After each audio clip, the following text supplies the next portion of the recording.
¿Qué cosa está pasando en las redes?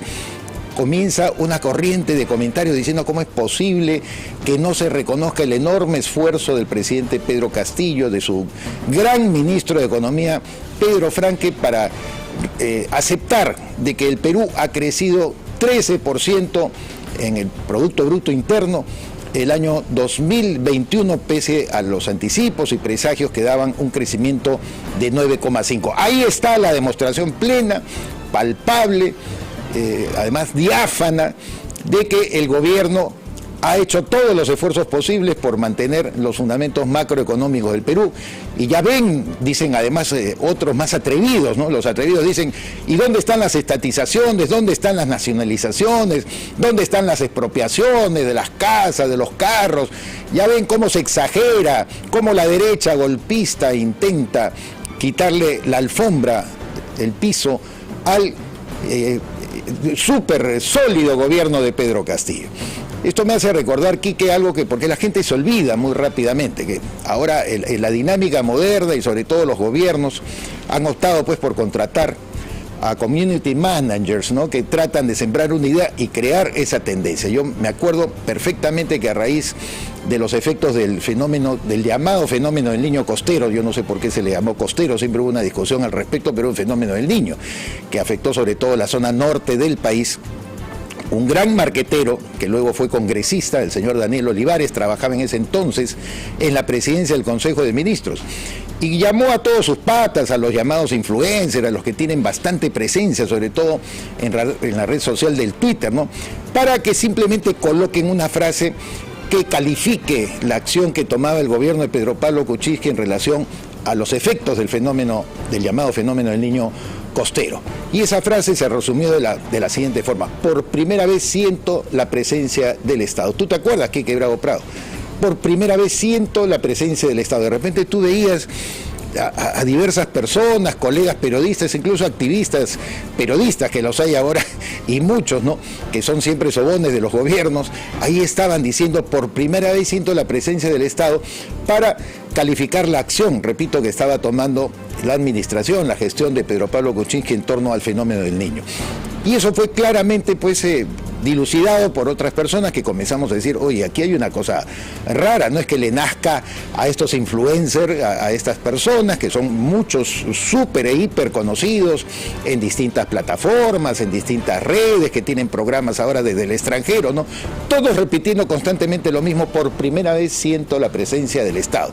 Cosa que era un disparate, porque el Estado, con todos sus defectos, ha tenido presencia en cualquier otro gobierno, en acciones a veces concretas, algunas bien hechas, otras mal hechas, ¿no? Pero la mente brillante de don Daniel Olivares, que luego, repito, fue congresista de la República por el Partido Morado en las elecciones complementarias del 2020, una persona reconocidamente de mucha inquietud y mucha iniciativa en el campo del marketing, había creado esta frase, que le ligó porque de repente todo el mundo decía, caramba, qué bien, como yo decía y comentaba ayer con Judy Rodríguez, ¿no?, en el Perú cumplir con el deber, es decir, cuando alguien tiene que hacer lo que tiene que hacer, no es que demuestre algo particular, alguna iniciativa que se escape de los cánones, entonces aquí hay necesidad de aplaudir. Y en el caso, volviendo al caso del gobierno de Pedro Castillo, eso es lo que está ocurriendo con el tema económico. Es una enorme cantidad de gente que tú vas a ver en las redes, Quique, que comienzan ahora de todos lados a decir qué mezquindad.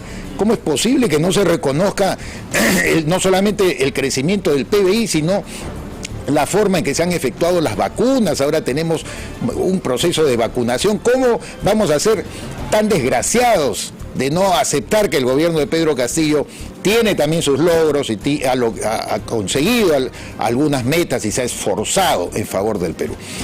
Cuando salen, como decía yo, en las redes, la gente sensata, sobre todo a desarrollar algo fundamental, decir, oiga, en 30 años que se ha construido la base económica del país para que no se cometan excesos en cuanto a mayores gastos, que haya leyes de equilibrio fiscal, que no se emita moneda por encima de los ingresos que nosotros tenemos para no generar condiciones de inflación, para que haya autonomía del Banco Central de Reserva, para que no se meta un Aníbal Vázquez a decirle gordito, ¿no?, al señor Julio Velarde, que por supuesto el señor Aníbal Torre Vázquez le llega a la punta de la suela, en valor internacional, por Dios, en consideración, nosotros a Julio Velarde, ratificado por distintos gobiernos, incluso por algunos que inicialmente no les gustaba, como Ollanta Humala, porque es un hombre sensato, porque es un hombre responsable, porque sabe conducir y sobre todo sabe mantener la autonomía del Banco Central de Reserva.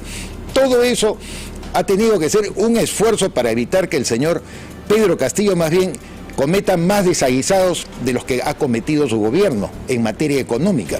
O estamos olvidando que se han fugado del país 15.000 millones de dólares. Es decir, con todos los primeros anuncios nada más que hizo y los desalientos que daba Pedro Castillo en torno a la inversión privada. O no recordamos cuando él prometía la nacionalización, vamos a recuperar la soberanía de los recursos naturales.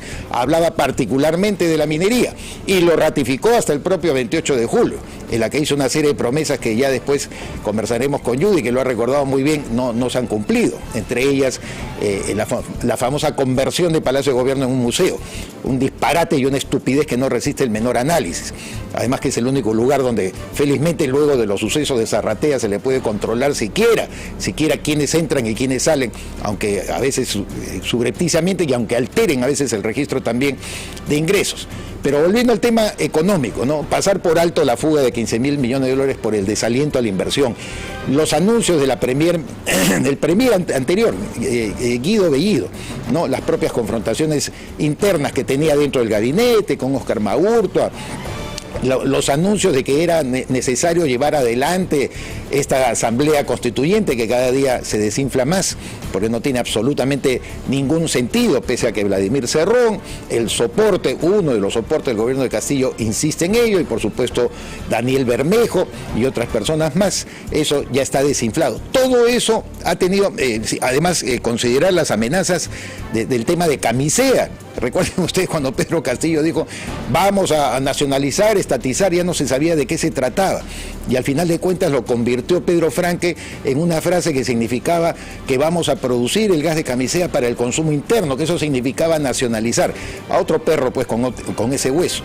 Y pese a todo ello, claramente por las advertencias de la prensa libre, por las advertencias de los economistas más serios que tiene el país, no los propagandistas y aquellos que no se dejan llevar por las redes, se pudo poner freno a una serie de cosas. Ha sido un año de combate, o medio año de combate. Ha sido medio año en que mucha gente hemos tenido que levantar la voz para evitar que Pedro Castillo y por supuesto sus sobones como Aníbal Torres y toda la gente que lo rodea traten de ganar ciertos espacios, pero que ya tienen a su community manager contratado. Eso está absolutamente demostrado. Por ejemplo, basta que Aníbal Torres diga, ustedes vean, que yo te pido ese ejercicio, Quique, algún día ponte a mirar la cuenta en Twitter de Aníbal Torres, es gracioso, ¿no? Ya ni siquiera ha terminado de escribir el concepto y ya tiene 5 o 10 likes, ¿no? Lo cual demuestra pues de que esto es algo fabricado, ¿no? Porque ahora, como ofrecen los servicios, por supuesto, comunicadores, marqueteros, dicen, oye, yo te armo, yo soy tu community manager, es decir, tu operador de la red social, a eso se le llama en inglés, el community manager, el administrador de tu red. Tú no te metas, yo te fabrico la frase, yo busco tendencias para que te puedan apoyar, reúno a un grupo de gente. Llegó a aprobarse en algún momento, en el caso del gobierno del taimado de Martín Vizcarra, de que eran gente que trabajaba en el mismo gobierno, que desde sus computadoras, ¿no es cierto?, de las entidades públicas manejaban todas estas cosas para atacar a la oposición, a los adversarios. Bueno, igualito está pasando el día de hoy. No es que el entusiasmo del pueblo peruano se exprese a través de las redes, que dicho sea de paso, es solamente una parte de la manera como se manifiesta la voluntad popular o los comentarios, porque se ha demostrado hasta el cansancio que hasta ahora la red social plenamente no penetra como elemento de comunicación para el conjunto del pueblo peruano. No llega a influir más del 15 o 20%. Por ejemplo, el Twitter. Dicen que Facebook tiene mucho más peso, tiene el 40% probablemente, sobre todo de la gente urbana. Pero no llega pues al 100% de los compatriotas, de los nacionales. El gobierno ahora está en esa campañita, ¿no? Qué miserables, qué desconsiderados, qué basura de personas que no quieren reconocer, entre comillas, los grandes avances en la economía. por Dios, todo lo que se ha tenido que decir, todo lo que se ha tenido que luchar, todo lo que se tiene que soportar, no solamente desde la época de Guido Bellido, ahora Mirta Vázquez, ¿se acuerdan cuando dijo, no, pues es que ya está el plan de cierre de minas de 4 operaciones que hay en Ayacucho? Ella misma lo decretaba. No, después dicen, se han confundido, me han entendido mal. Nunca dicen, yo me expreso mal, yo tengo mi ideología antiminera, como es la que tiene la presidenta del Consejo de Ministros, Mirta Vázquez. Ahí está, por ejemplo, como mencionaba yo el día de ayer, que para el supuesto arreglo, vamos a ver si realmente ha sido un arreglo, porque faltan 15 días de definiciones todavía, ¿no?, que ha habido entre la minera Las Bambas y el tramo de Chumbivilcas a 200 kilómetros en el Cusco. No se invita a Baltasar Lantarón, al gobernador de Apurímac, que es el más interesado en que no mueran de hambre todos aquellos proveedores, todas las pequeñas comunidades que son proveedoras, como ahora está realizando la minería socialmente responsable y sostenible. Todos los pequeños proveedores vienen de las propias comunidades. El propio Baltasar Lantarón ha levantado la voz diciendo eso. Me perjudica el hecho de que cierren y tomen de una manera ilegal, delincuencial, el corredor minero para impedir de que continúen las operaciones de la minera Las Bambas. Esa es la situación de nuestro país. Y a todo ello que han alentado este propio gobierno, ahora quiere ganarse las avemarías ajenas del esfuerzo que todos los peruanos, no gobiernos solamente, porque aquí cuando hablamos de gobiernos es como querer comparar y aplaudir a algunos que lo hicieron más o menos, algunos que hicieron un poco más o un poco menos en cuanto a su acción de fomentar, sobre todo la inversión privada. Acá hablamos del pueblo peruano, el sacrificio es del pueblo peruano. El pueblo peruano que es emprendedor, el pueblo peruano que es trabajador, el pueblo peruano que ha descubierto en el intercambio libre de bienes y servicios, es decir, en un régimen capitalista que, por cierto, tiene que ser regulado, controlado, evitar oligopolios, evitar monopolios. Dentro de ese régimen vive mucho mejor. Con ese régimen hemos salido de la pobreza. Les guste o no les guste, en el segundo gobierno de Alan García se redujo la pobreza extrema de 48% a 25%. Les guste o no les guste. Humala, en la redistribución, a mi juicio, primaria que hacía todavía de los ingresos, porque había que estimular todavía mucho más la inversión privada, sobre todo en megaproyectos, y quizás si se hubiera descubierto y valorado la fórmula de gobierno a gobierno, que es lo que transparenta mucho mejor cualquiera de las inversiones extranjeras, pues hubiéramos salido más adelante. Sin embargo, hay que reconocer lo Humala que tuvo a Luis Miguel Castilla como ministro de Economía, deteniendo cualquier exceso. Valgan verdades, yo no simpatizo para nada, por supuesto, y me parece que le causó un daño enorme y tremendo a la señora Nadine Heredia a Ollanta Humala durante el gobierno, pero yo sé, y sé de muy buena fuente, cómo ella trataba, al contrario de lo que otros asesores pretendían arrastrar a Ollanta Humala, hacia decisiones mucho más sensatas. De manera que no estamos hablando aquí por las puras, estamos hablando con fundamento. Y esta corriente de gente que está tratando de pintar, entre comillas, como mezquinos, aquellos que dicen, oye, no seas conchudo Pedro Castillo, no seas conchudo Pedro Franque, llevarte las avemarías ajenas de cómo una economía que hemos resistido y hemos sostenido todos los peruanos es gracias a ti, y un crecimiento es por obra tuya. O como dice el canciller Oscar Maurta, si somos los líderes de la región, pero por supuesto que venimos siendo líderes de la región hace mucho tiempo gracias a esos fundamentos macroeconómicos, pero tiene que haber lucha. Si no luchábamos contra las tonterías y los disparates que hablaban los Aníbal Torres y los disparates que quería hacer Pedro Castillo, y que de alguna u otra manera, para bien, el señor Pedro Franque, pese a que le hinca el ojo o le hinca el hígado y le pica el ojo y habla también sus disparates, sin embargo el señor Franque hay que reconocer que también ha puesto un freno al desenfreno de la gente que quiere estatizar, nacionalizar y redistribuir, como ahora la señora Anaí Durán está cuadrando al Congreso, dice, para que aprueben los bonos de resarcimiento a las víctimas del COVID-19. Señora Anaí Durán, preocúpese primero en el gabinete de fomentar la inversión. La inversión va a generar mayores ingresos. Optimicen a la SUNAT, perfecto, que se recaude mejor, que se evite la evasión. Efectivamente, para mí, que conozco algo del tema, la evasión tributaria no solo en el Perú, sino en América Latina, es uno de los grandes problemas, la evasión, y lo peor de todo, la ilusión.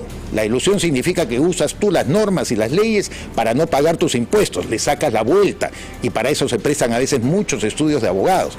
Claro que son fenómenos que hay que enfrentar y son las inequidades que a veces un sistema de economía abierta puede generar, pero para eso está la democracia. Como bien dijo Mario Vargas Llosa en su último artículo, uno prefiere la democracia a la dictadura porque puedes hablar y puedes corregir e incluso puedes visualizar a tus líderes políticos corruptos, a los que le metieron la mano al Estado, a los que te estafaron.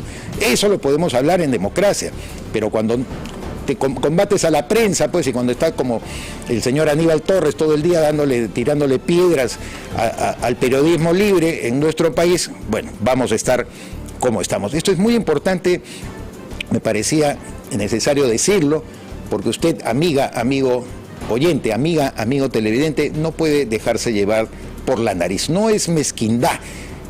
Lo que podría reconocerse al señor Pedro Castillo habrá que reconocerse, por supuesto. Todo gobierno, y yo insisto en eso, todo gobierno no es que sea pues 100% malo, hace algunas cosas, proyecta, de repente tienen por ahí alguna buena iniciativa.